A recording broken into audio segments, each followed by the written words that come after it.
जी, अस्सलाम वालेकुम। This is Shoaib मंज़ूर back again with another video. और आज की वीडियो में हम बेसिकली सीखने वाले हैं कि हम अपनी जो हमारी सी पैनल की के अंदर हम ईमेल्स क्रिएट करते हैं, हम उनकी डिलीवरी को जो है वो किस तरीके से बेहतर बना सकते हैं कि आपकी ईमेल्स जो हैं वो स्पैम ना हो और इस टाइप के आपको कोई भी इश्यूज़ जो हैं वो फेस करने को ना मिलें। और इससे आने वाली आगे की वीडियो में मैं ये भी बताऊंगा कि आप ईमेल्स के अंदर जो है फॉरवर्डर जो है वो किस तरीके से लगा सकते हैं। और समटाइम्स होता है कि आप फॉरवर्डर लगाते हैं लेकिन फॉरवर्डर की जो मेल्स आपको आ रही होती हैं वो स्पैम हो रही होती हैं, तो उसको हम कैसे फिक्स कर सकते हैं वो हम अगली वीडियो में सीखेंगे। फिलहाल इस वीडियो में हम आ जाते हैं। और चूंकि आप डिफरेंट होस्टिंग जो हैं वो बाय करते हैं, अब होस्टिंग के अंदर नॉर्मली ये हो रहा होता है कि जितनी भी इंटरनेशनल कंपनीज होती हैं इंक्लूडेड एक्समार्ट होस्ट, अब हम क्या कर रहे होते हैं, हम पेड ईमेल सर्विस जो है वो अपने क्लाइंट्स को ऑफर कर रहे होते हैं तमाम होस्टिंग पैकेजेस के अंदर। अब पेड ईमेल सर्विस के अंदर ये होता है कि नॉर्मली 90% तक जो है ना आपकी मेल स्पैम नहीं होती, चूँकि वो मेल जो होती हैं वो एक third party email service provider की तरफ से जा रही होती है।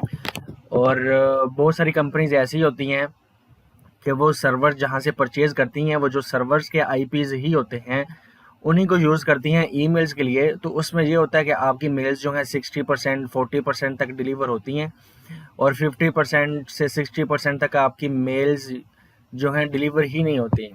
मीन्स के उनके अंदर से 20% कर लें कि वो चली जाती हैं, स्पैम हो जाती हैं, बाकी 30 से 40% तो मिसिंग हो जाती हैं। तो इस चीज़ से बचने के लिए हम पेड ईमेल सर्विस का यूज़ करते हैं। ज़ाहिर सी बात है, पेड ईमेल सर्विस अगर आप यूज़ करें, हम मेल चैनल्स की जो पेड ईमेल सर्विस होती है, अगर मैं आपको ओपन करके दिखाऊं, तो हम इनकी पेड ईमेल सर्विस जो है वो यूज़ करते हैं। हमने अपने तमाम सर्वर के साथ जो है इन्हीं की मेल सर्विस को जो है कॉन्फ़िगर किया हुआ है। और इस टाइम वर्ल्ड वाइड में जो है यही सर्विस जो है वो सबसे बेस्ट जा रही है और सबसे एक्सपेंसिव भी जो है वो यही जा रही है। खैर, हम वापस आ जाते हैं। और चूँकि अगर आपकी कंपनी आपको फ्री ईमेल सर्विस भी प्रोवाइड कर रही है तो आप वो भी यूज़ कर सकते हैं। उसमें अगर आप इस वीडियो का मेथड अगर फॉलो कर लेंगे तो आपकी ईमेल डिलीवरी जो है वो ये तो नहीं कहूँगा कि वो 100% ही ओके हो जाएगी, लेकिन पहले से बहुत ज़्यादा बेहतर हो जाएगी। मीन्स कि अगर आपकी 40% तक मेल्स डिलीवर हो रही थी तो अब आपकी 65% तक होने लग जाएंगी, लेकिन 100% कभी भी नहीं होंगी, क्योंकि उसके लिए जाहिर सी बात है पेड ईमेल सर्विस का ही यूज़ करना पड़ता है और उसके बगैर कोई सोल्यूशन नहीं होता। तो जहाँ से आप होस्टिंग बाय करने लगें, आप बाय करने से पहले उनसे ये सारी चीज़ें जो है कंफर्म कर सकते हैं कि वो मेल सर्विस कौन सी इसके अंदर इंक्लूड करके दे रहे हैं आपको। अच्छा, सबसे पहले हम बात कर लेते हैं कि हमारे पास यहाँ पर एक डोमेन है टेस्टिंग के लिए। हम इसकी अगर हमने चेक करना है ईमेल सर्विस के लिए, तो हम सबसे पहले जो है mx toolbox.com के ऊपर आ जाएंगे और यहाँ पर सुपर टूल की एक ऑप्शन दी हुई है, हम सुपर टूल के अंदर आ जाते हैं। अब ये बड़े कमाल का टूल है। अब इसके अंदर जो है हम mx लुकअप इसकी ऑप्शन पर क्लिक करते हैं। अच्छा, ये चीज़ करने के बाद दूसरी आपने ऑप्शन में आ जाना है, आपने ब्लैक लिस्ट के अंदर भी जो है ना आपने चले जाना है। सबसे पहले आप ब्लैक लिस्ट चेक कर लें कि आपकी डोमेन जो है वो कहीं से ब्लैक लिस्ट ना हो, और आपका आईपी एड्रेस भी जो आपकी सर्विस प्रोवाइडर आपको दे रहा है वो भी ब्लैक लिस्ट नहीं होना चाहिए। अगर तो आपका आईपी एड्रेस ब्लैक लिस्टेड है तो आपको चाहिए कि अपने सर्विस प्रोवाइडर से बात करें और उनको फोर्स करें कि वो as soon as possible IP को वाइट लिस्ट करवाएं, क्योंकि अगर वो ब्लैक लिस्ट होगा तो आपकी मेल जो 40% भी जा रही थी वो भी जाना बंद हो जाएंगी। अब आप आ जाते हैं सुपर टूल के अंदर। अब सुपर टूल के अंदर हम करते हैं जी इसको चेक, और यहाँ पर ये हमें कुछ एरर्स जो है वो दिखा रहा है जो कि हमने फिक्स करने हैं। अब यहाँ पर हमें इसने एरर क्या दिखाया, DMARC रिकॉर्ड पब्लिश्ड, मतलब ये पब्लिश नहीं है। DMARC पॉलिसी इनेबल भी नहीं है, और DNS रिकॉर्ड ये तो ठीक है। आगे रिजल्ट्स इसके आ रहे हैं, नो DMARC रिकॉर्ड फाउंड, और इसके अलावा जो है क्वारंटाइन रिजेक्ट पॉलिसी भी जो है इनेबल नहीं है। अब लोगों को पता ही नहीं होता कि भाई ये चीज़ें होती क्या हैं। अब इसकी डिटेल्स के लिए अगर आप पूछें what is DMRC record in email. तो फर्दर डिटेल्स वगैरह जो है ना आप यहाँ से चेक कर सकते हैं। इससे ये होता है अगर आप इसकी बेसिक इसकी इंफॉर्मेशन रीड करें, DMRC records is a DNS TXT record published in a domain's DNS database that tells receiving mail servers what to do with messages that don't align or authenticate with SPF or DKIM. The DMARC record enables the reports to be sent to the domain owner about which messages are authenticating and why. अच्छा, अब basic इसकी मैं आपको 2-4 चीज़ें बता देता हूँ। ये एक बहुत ही इम्पोर्टेंट रिकॉर्ड होता है और ये आपको खुद ही क्रिएट करना पड़ता है। अब इसके अंदर एक तो ये होता है कि आपकी मेल्स कितनी डिलीवर हो रही हैं और नहीं हो रही, उसकी तमाम रिपोर्ट जो है वो आपको रिसीव होती है। दूसरी चीज़ ये भी इसकी होती है कि जो आपकी मेल्स जा रही होती हैं अगले मेल बॉक्स के अंदर, जैसा जीमेल के अंदर और बाकी तमाम के अंदर, तो उनको इस चीज़ की जो है ना कंप्लीट ऑथेंटिकेशन मिल जाती है कि वाकई ये मेल्स जो है ना ओरिजिनल प्रोवाइडर की तरफ से, मतलब जो इस डोमेन का ओनर है वही ये मेल्स कर रहा है। तो इससे क्या होता है कि आपकी मेल का जो है ना स्कोर बहुत ज़्यादा बेहतर हो जाता है। अच्छा, इसके अंदर ना एक चीज़ हम और भी कर लेते हैं कि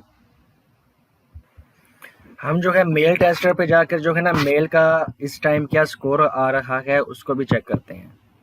अच्छा जी, एक मेल जो है ना मैंने नई फ्रेश क्रिएट कर दी है टेस्ट के नाम से, और इसके अंदर जो है हम यहाँ से ईमेल इसकी कॉपी करेंगे और यहाँ पर, और टेस्ट ईमेल मैंने इसका डाल दिया। This is just a test email regards.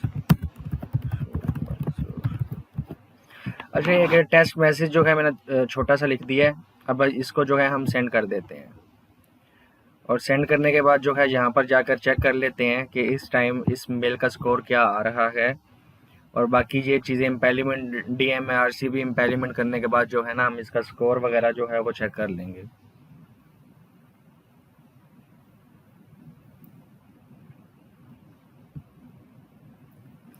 अच्छा, स्कोर इसका पहले ही 10/10 आ रहा है। उसकी रीज़न ये है कि ये एक पेड ईमेल सर्विस के थ्रू जो है वो सेंड और हो रही हैं मेल्स। तो जब पेड की तरफ से हो रही होती हैं तब आपको DMARC का इतना मसला नहीं होता, लेकिन फिर भी हम इसको कॉन्फ़िगर लाजमी तौर पर करेंगे।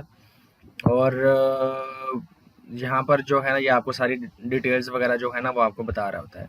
ये देखें, हमने जो यहाँ पर टेक्स्ट अगर करें तो ये मैंने लिखा था this is just a test email. तो आप यहाँ से जो है ना mail-tester.com पे जाकर अपनी मेल का स्कोर भी जो है ना वो आप चेक कर सकते हैं। ठीक है, अब इसके बाद जो है हम अगर इसके अंदर फर्दर डिटेल्स भी मैं आपको चेक करवाऊँ तो आप यहाँ से चेक कर सकते हैं कि ये मेल जो है ना मेल चैनल की तरफ से जा रही है। अच्छा, अब मेल चैनल की तरफ से जा रही है तो क्या फ़ायदा हो रहा है कि योर सर्वर इज़ सक्सेसफुली। अब ये आईपी मेरा नहीं है, ठीक है। अब अगर इस आईपी को भी मैं चेक करवाऊँ आपको,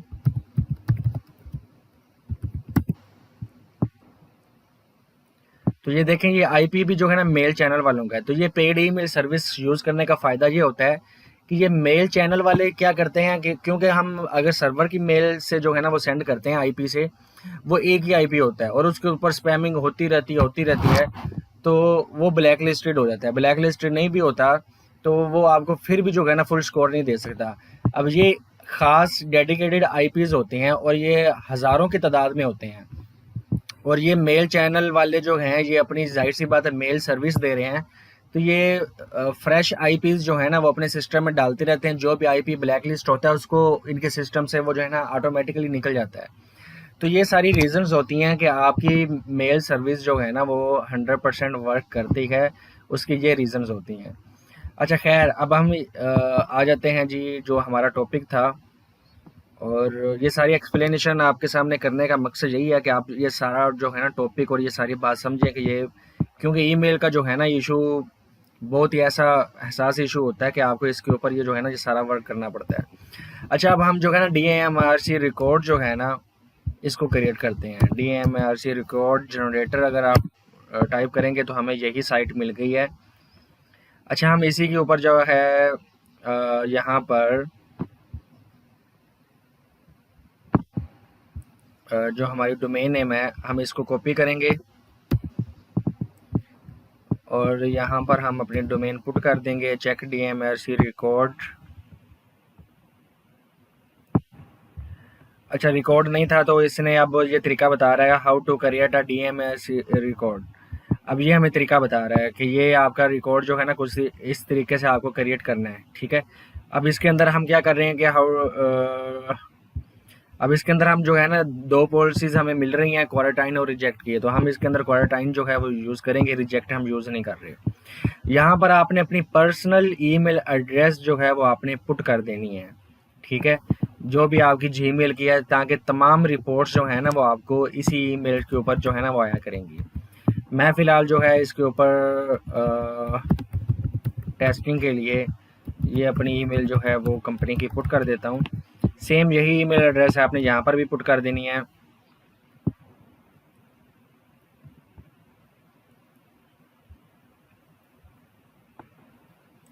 इसको आपने नो ही रहने देना है और ये करने के बाद ये आपका रिकॉर्ड जो है ना यहाँ पर क्रिएट हो चुका है।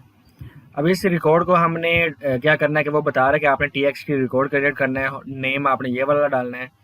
तो हम यहाँ से नेम इसका कॉपी कर लेते हैं और अब हमने आ जाना है cPanel के अंदर। यहाँ पर हम चले जाते हैं ज़ोन एडिटर के अंदर। कीप इन माइंड, अगर आप जो है क्लाउडफ्लेयर यूज़ कर रहे हैं तो आपने इस ज़ोन एडिटर में ऐड नहीं करना, आपने क्लाउडफ्लेयर के DNS के अंदर जाकर जो है ना आपने ये रिकॉर्ड ऐड करना है, तभी जो है वो वर्क करेगा। अब यहाँ पर हम प्लस ऐड कर देते हैं, यहाँ पर हम TXT रिकॉर्ड और यहाँ पर नेम के अंदर वो पुट कर देते हैं जो हमें उसने दिया है आउटपुट। अब वैल्यू के अंदर जो है हमने ये वाली वैल्यू जो है ना आगे से इतनी कॉपी कर लेनी है और ये वैल्यू जो है यहाँ पर हमने पुट कर देनी है और इसको सेव रिकॉर्ड जो है आप जैसे ही करेंगे, अब इसी को अगर हम एडिट करें तो ये आपके पास ये देखें DMRC का रिकॉर्ड है। इसको एडिट करेंगे ना तो अब ये कुछ इस तरीके का लेआउट देना इसने स्टार्ट कर दिया है। नॉर्मली कोई और रिकॉर्ड एडिट करेंगे ना तो वो सिंपल एडिट हो जाता है, लेकिन यहाँ पर ये बता रहा है कि हमने ये रिकॉर्ड जब बनाया है तो हमने पॉलिसी इसके अंदर क्वारंटाइन रखी थी, ठीक है। सब डोमेन पॉलिसी भी हम इसके अंदर जो है क्वारंटाइन कर देते हैं, ठीक है। अगर आप सब डोमेन्स के ऊपर भी ईमेल्स यूज़ कर रहे हैं तो आप फिर इसको कर सकते हैं। अच्छा, DKIM मोड, रिलैक्स्ड और ये सारी चीज़ें आप ऐसे ही रहने दें। परसेंटेज 100% रहने दें। जनरेट फेलियर रिपोर्ट्स, ठीक है। अब ये देखें मेल टू, अब ये मेल्स वहीं पर आ गई हमारी। अब इसको हम सेव कर देते हैं। ये चीज़ करने के बाद आपने वापस यहाँ पर आकर जो है ना चेक DMRC रिकॉर्ड करना है और देखना है कि आपका रिकॉर्ड ये गेट करता है या नहीं करता। अच्छा, इसी ने रिकॉर्ड गेट कर लिया और ये बता रहा है कि करंट रिकॉर्ड आपका ये वाला है, ठीक है। तो इसका मतलब हमारा रिकॉर्ड जनरेट हो चुका है। अब हम वापस सुपर टूल के अंदर आते हैं और हम चेक करना चाहते हैं कि हमारा DMRC का जो एरर था वो फिक्स हुआ है या नहीं हुआ। अच्छा, आप देख सकते हैं कि अब ये सारे वैलिड आ गए हैं और यहाँ पर कोई एरर नहीं है। रिकॉर्ड फाउंड और ये पॉलिसी भी इनेबल्ड है। बस इतना सा काम आपने करना है। होपफुली आपको वीडियो पसंद आई होगी और आपको सारी चीज़ें जो है ना इसके अंदर समझ आ गई होंगी कि DMRC क्या होता है, IB ब्लैक लिस्टेड क्या होता है। और होपफुली इससे जो है ना आप अपनी ईमेल का स्कोर जो है ना वो उसको बेहतर से बेहतर जो है ना वो आप बना सकते हैं। और मज़ीद जो है इंशाल्लाह हम अगली वीडियो के अंदर जो है ना फॉरवर्डर के हवाले से भी जो है ना देखेंगे।